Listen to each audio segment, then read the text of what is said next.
nilikha po ng Diyos or dinesign ng Diyos na ganung paraan para siya po ay maluhati. Number 1. Number 2, para maipakita po ang bawat katangian ang meron ang Diyos. Halimbawa po, kung walang tree of knowledge of good and evil, and we just lived in a perfect world na walang ganong klaseng tree, hindi natin makikilala ang Diyos na siya'y mapagpatawad, maawain, may pasensya ho sa atin, may tiyaga sa atin. Pangalawa, hindi rin natin siya makikilala bilang hukom, matuwid, and hater of sin.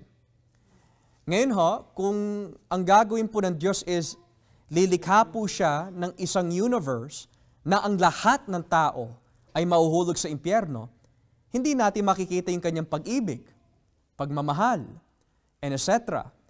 So, sa wisdom po ng Diyos, masasabi ho natin, lumikha po siya ng gaytong klaseng universe para sa isang banda maipakita ang kanyang pag-ibig, pagmamahal, kabutihan, katapatan, while on the other hand, para maipakita din yung kanyang galit na banal, yung kanyang pagiging hukom, and everything else.